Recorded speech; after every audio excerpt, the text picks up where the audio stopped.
Welcome to the fourth in this first series of firesides, a series of firesides that deals with 6 paragraphs from the Lawi Hikmat, the tablet of wisdom revealed by Baha'u'llah to the illustrious Aka Muhammad. These 6 paragraphs deal with the world of existence, its origins, causes, purposes, and its relationship to us. But before I begin, I want to make a little plug for Smudge the Blades. I'm wearing the All Nations shirt and the cap from Smudge the Blades, and this is an initiative, a fundraising initiative to allow young, underprivileged First Nations children to enter the game of hockey and to enjoy the benefits of learning the discipline and organization and teamwork and the lessons of team sport and good sportsmanship and so on, and at the same time introduce them to their culture, their all-important history and culture. And it began when this young man began going to the arenas and would smudge the blades of the young hockey players' sticks before they went on the ice as a way of inviting them into their own culture and history. And then he began producing caps and shirts, and it just kind of exploded. So if you want to support such a thing, you can find it easily. Smudge the Blades. Very simple. I'm now going to get a little bit personal about that. We're going to deal with the second paragraph of this group of 6 paragraphs. And this paragraph specifically deals with the beginning of the world of existence. And I'm going to get a little bit personal because I think it is important for understanding my deep love for this particular paragraph and these 6 paragraphs in the Lawi Hikmat. A number of years ago, I went through a period of depression, several years of depression, and I followed Baha'u'llah's admonition to look at the world and ponder a while upon it. Although I hadn't discovered that passage as yet, I understood that the answers I needed were in the world of existence. And all I had to do was ponder on it. And so I began this process. It began with trying to understand my primitive nature and by way of trying to understand the irrational responses I was feeling. And that journey led me to take in the entire scope of creation and led me back to that first point of origin, that first moment of expression. And I like to call it the primal expression. I know it is called the Big Bang. I do not like that expression. You always see it depicted as an explosion with sound effects and so on. It's not an explosion. It's an expression. It is a conversation. It's a conversation of the Creator with us. It's a conversation that is about us, within us, for us.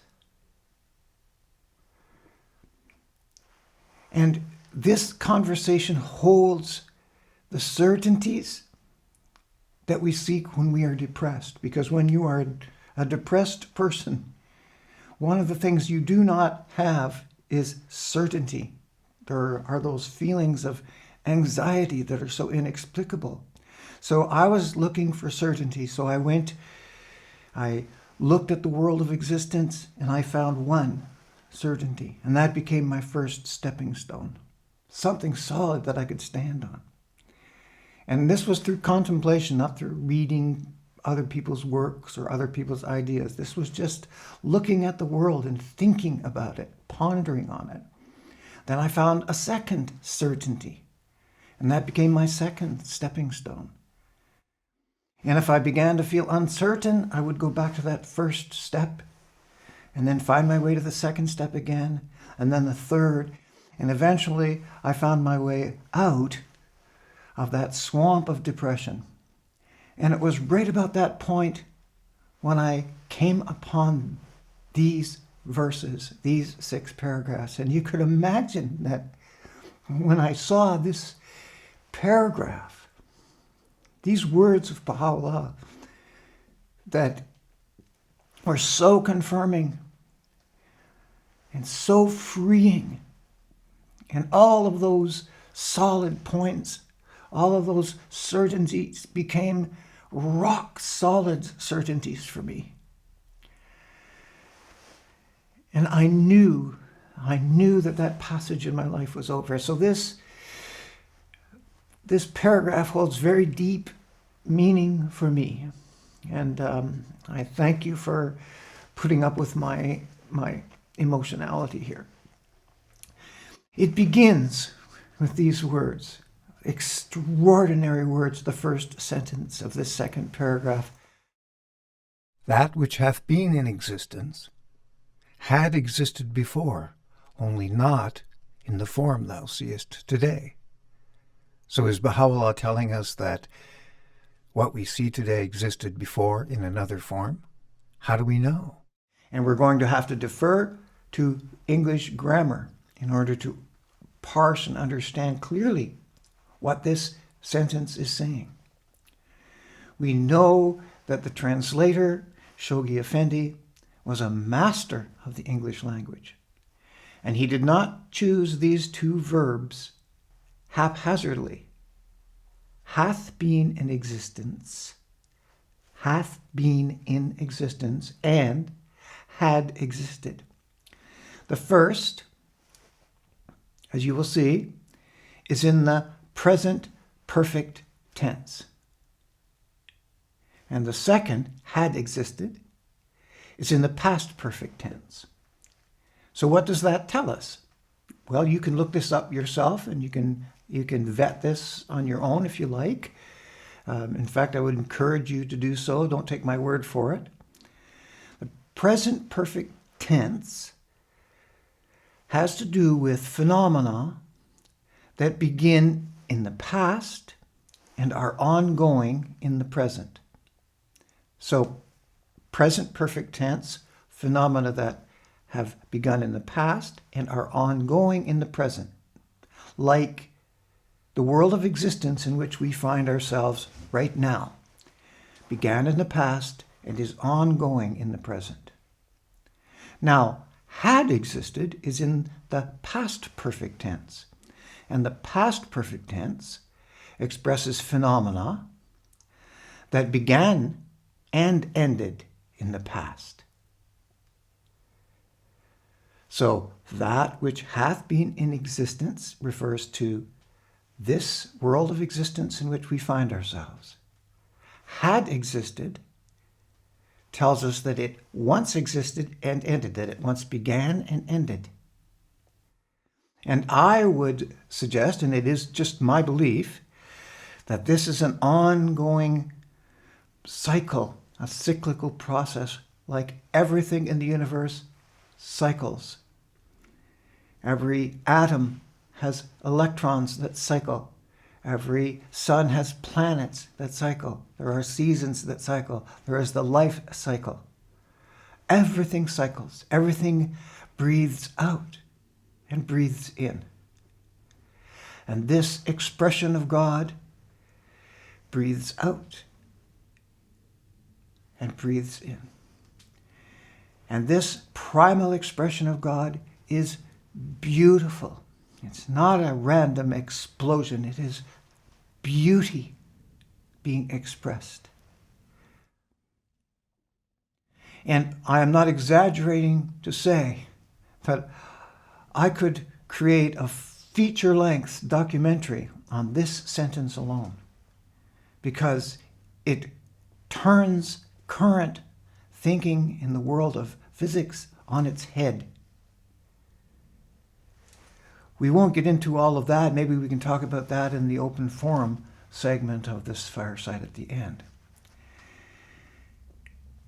Then Baha'u'llah continues, the world of existence came into being through the heat formed from the interaction between the active force and that which is its recipient. These two are the same, yet they are different.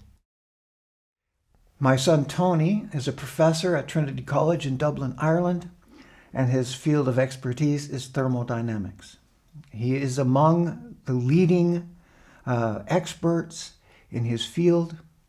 He does and conducts cutting-edge, growing-edge research for the combined space agencies regarding deep space exploration at the invitation of NASA and the other space organizations.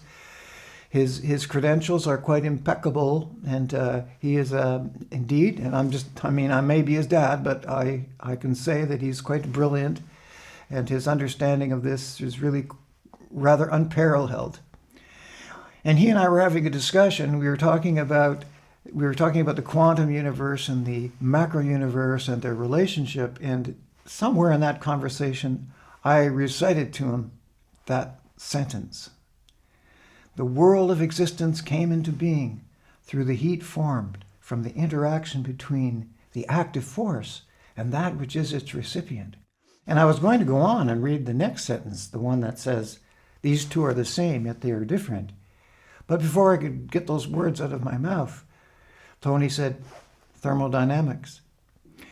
So we will defer to the expertise of Professor Tony Robinson, that Baha'u'llah was expressing quite clearly thermodynamics. Not only that, he was expressing ideas that really didn't become clear to the world of science for another 100 years. When he expressed these principles of thermodynamics, we need to point out that the first and second law of thermodynamics, these two laws were published in 1876. And we have to remember that this is at a time when communications and information flowed very doggedly, we might say, because you had to print it, put it in paper, you had to deliver it. And at that time, delivering paper to North America and so on took a long time. It takes a long time for an idea in those days to become broadly accepted, because there's always a back and forth, and it takes time. And yet, Baha'u'llah clearly expressed it. Inquire, said Baha'u'llah in his letter to the Shah, of the city wherein I dwelt. Their schools I entered not. So fascinating, so fascinating. Because we have to remember that this is the voice of the Creator speaking through his chosen instrument, the messenger of God, the manifestation of God, speaking to us and revealing to us the mechanics of those first moments. And it is dead on accurate. The part that is a little bit perplexing is the next sentence. These two are the same, yet they are different. And science has yet to catch up to that one. That particular idea is still beyond the horizon. And I love the fact that he uses the term active force. Energy, the active force. What better way to explain, to describe it, than to name it by what it is, an active force. And then later on, referring to it as the generating influence. And if we take those two together, active force, generating influence, we see that those terms can be applied both to the physical realm and to the spiritual realm. Because isn't life a force? Isn't life a generating influence, an active force and a generating influence? How about intelligence? How about knowledge? Are these not also active forces and generating influences? beautiful, absolutely beautiful. How these two worlds are brought together so perfectly.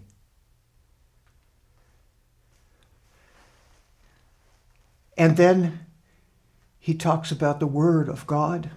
And this is by way of an introduction to the next paragraph. Every good essayist knows that the concluding sentence or sentences of your paragraph, especially in an exposition, should introduce the next topic. And the Word of God is the next topic. This is not a cop-out by saying that the Word of God is like some kind of a magic wand or magical or something like that. In the next paragraph, which will be the subject of the subsequent fireside number 5, Baha'u'llah, it describes in detail what the Word of God is. As much as we can understand it, he describes what that is. And I'm going to leave it at that, my friends. There's so much that can be discussed in the open forum segment of this fireside, and I'm going to pass on right now to a musical interlude, and we'll get together in person and have, I hope, a wonderful discussion about this extraordinary paragraph, this extraordinary verse of Baha'u'llah. I thank you for your kind attention.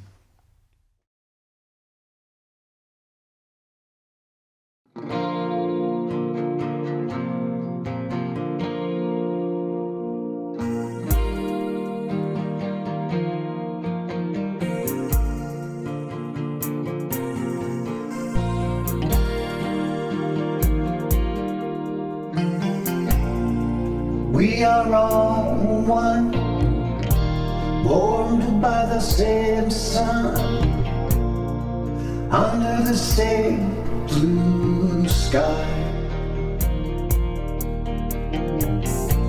But we are broken, we are in pieces, and we all hurt inside. We are human, we are human, and we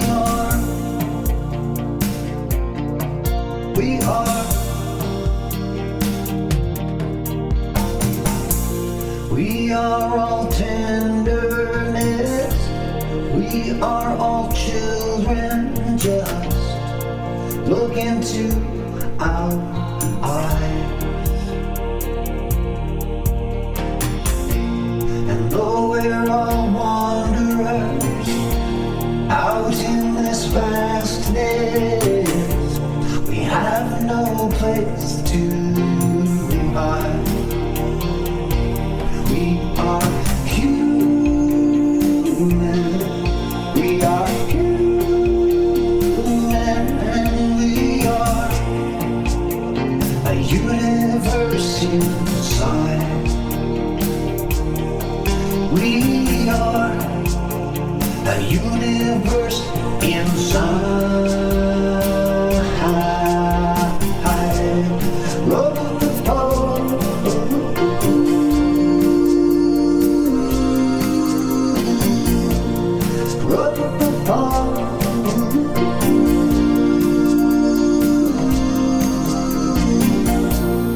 We are all born of light, our colors snow white. On wings of dream light we fly. Oh, on wings of dream light we fly.